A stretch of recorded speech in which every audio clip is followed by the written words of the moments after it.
Gusto ko itong mga challenge, yung 1M na yun, talagang nilang pasok ko yun, alam ko yan. Yun. Si Finest China ay nakilala dahil sa kanyang content na namimigay ng 1 hanggang 4 na milyon sa kanyang mga followers na nangangailangan ng tulong, at marami din siyang challenge na tinanggap gaya na lamang ng malakihang paggastos ng pera.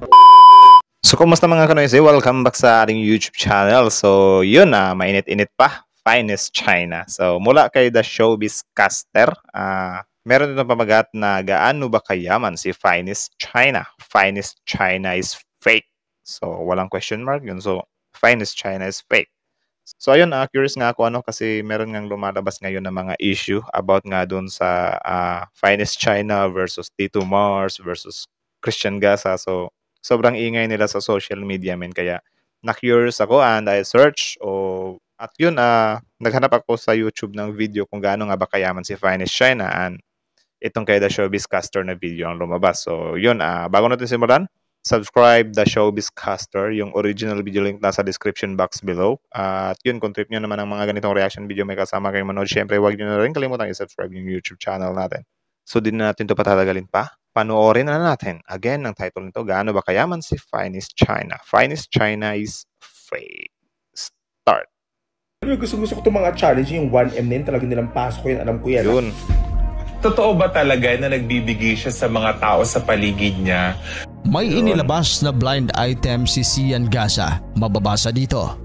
Search ite na isang medyo sikat na personalidad ang umiidolo sa PCSO at kunyaring namimigay ng milyon-milyon sa kanyang mga chosen followers. Pero yun pala ay binayaran lang niya ng 5,000 yung tao. Grabe no? 1 million tapos 5,000 real quick. Sabagay, kung ako yung nasa side ng tao na binigyan, okay na rin.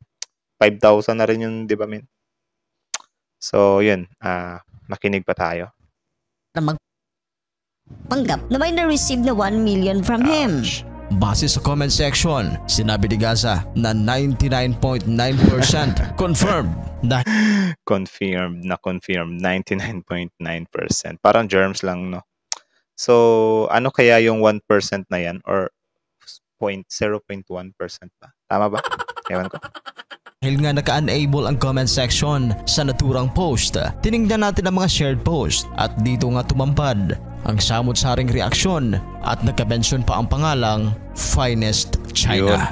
Sino nga ba si Finest China? Totoo ba ang milyones na halaga ng pera na kanyang ipinamudbud sa mga tao? Legit ba ito o scam? Isa ka ba sa nagtatanong kung gaano siya kayaman? Yes, nagtatanong ako men kung gaano siya kayaman. So, I hope meron tayong makuhang info dito. Showbiz Caster, tuloy. Ano nga ba ang kanyang trabaho? May negosyo ba siya? Well, malalaman mo yan dito lang sa Showbiz Caster.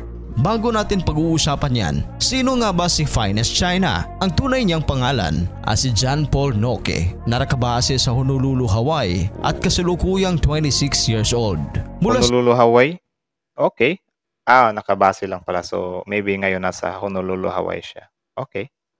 Sa Pilipinas, lumipat siya sa Hawaii noong siya'y 15 taong gulang pa lamang. Siya ay nag-aaral sa University of San Francisco, California. As of recording this video, siya ay may 1.9 million followers sa Facebook, Instagram, 307,000 followers, YouTube, 508,000 subscribers. Dali ng subscriber niya sa YouTube Parang kamakailan lang nakita ko yung subscriber niya, mga nasa around 200 ata yun.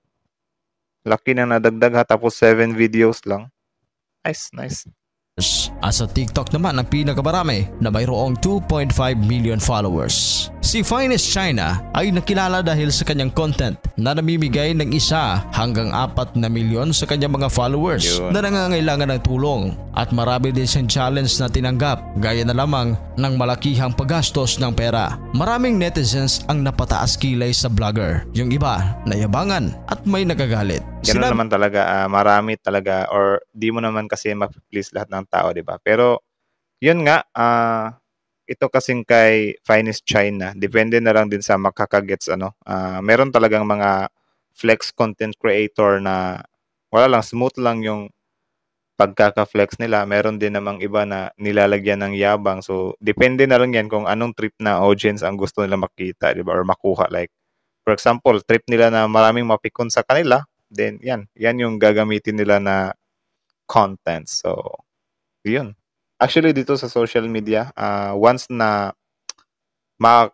once na mapipikon ka ng vlogger, uulit-ulitin niya na yan men kasi sobrang laking tulong ng engagement eh. Like, malalagay din talaga siya sa algorithm which is mas lalo siyang sisikat, di ba? Kaya yun, kung hate nyo yung tao, i-block nyo na agad, di ba? Para hindi pa siya lalong sumikat or babalik sa feed mo. Wala lang, yun lang naman tip ko lang. Kasi yung ibang tao kasi nag-hate sila sa tao, tapos parati pa rin sila nanonood, nagko-comment. So yun, aakyat talaga yung algorithm ng taong yan, di ba? Tuloy, tip lang yan. Din niya sa kanyang mga vlogs na gumagastos siya ng milyones sa kanyang monthly bills alone. Yun, Grabe ang laki. 5M. Si Finest China ay nag-guest na sa Con 2, isang TV show sa Hawaii. Lumalabas na rin siya sa Showtime at maging sa mga podcast. Base sa kanyang social media account, maliban sa kanyang pagiging vlogger, siya ay graphic designer at nagtatrabaho sa mga brands ng Uniqlo, Dallas Skills at iba pa. Base rin sa kanyang experience sa kanyang LinkedIn, isa siyang sales team leader sa Sales team leader sa Tory Burch. Tory Burch. Parang ano yan mamahaling brand yan Tory Burch. Si Tory Burch ay isang kilalang fashion designer at isang negosyante sa Estados Unidos. US. Kilala siya bilang nagtatag at naglalayong magbigay ng mga disenyo ng damit, sapatos, bags at iba pang fashion accessories. Pero gaano nga ba siya kayaman? Yun. Ano nga ba ang trabaho Yun. niya? Negosyante ba siya? Base sa ating research, ang kita sa pagiging graphic designer ay umabot ng $52,110 kada taon. Kung i-convert natin sa peso dito sa Pilipinas, umabot yan ng halos 3 milyong piso. Sa kanyang vlog, 3 million men. Ano ba yun? Per month ba yun? Kalimutan ko. Per month or per year? 3 million. Not bad. sinabi rin niya na mayroon silang family business pero hindi ito pwedeng isa publiko. Diyan nagdududa ang mga tao men. Hindi niya isinasa publiko yung negosyo nila or yaman nila. I don't know.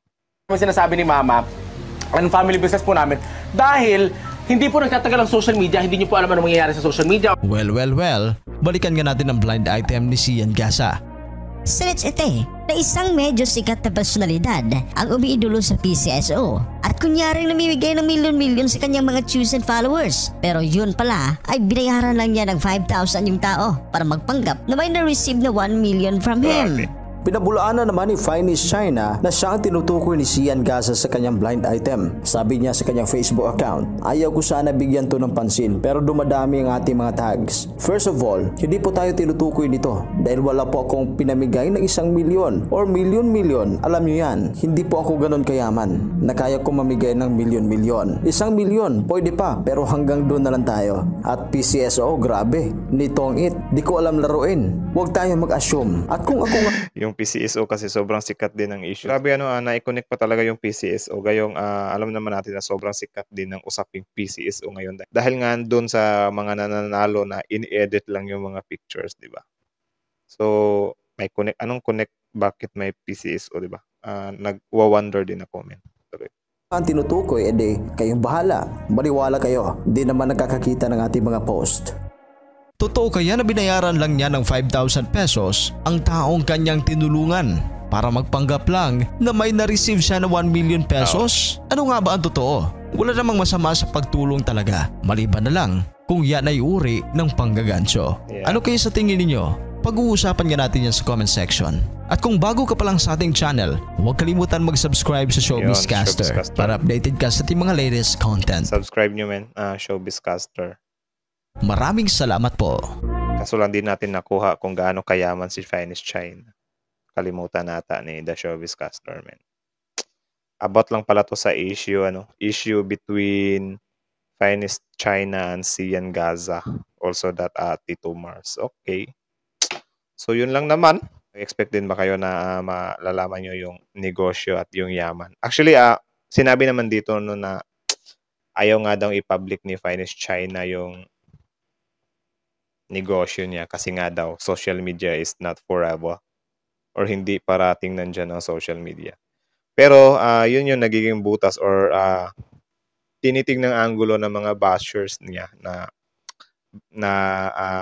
kaya sila mas lalong nagduda, di ba? Kasi kung totoo daw siyang mayaman, bakit daw hindi niya kayang i-publicize i-public yung negosyo niya? Ayaw niya ba ng promotion or whatsoever?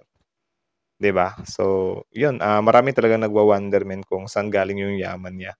Pero 'yun, up until now hindi natin nalaman kasi wala, sinisikreto niya nga, 'di ba? So, 'yun lang naman, kayo, ano sa tingin niyo? Gaano nga ba kayaman si Finest China? Comment niyo sa baba.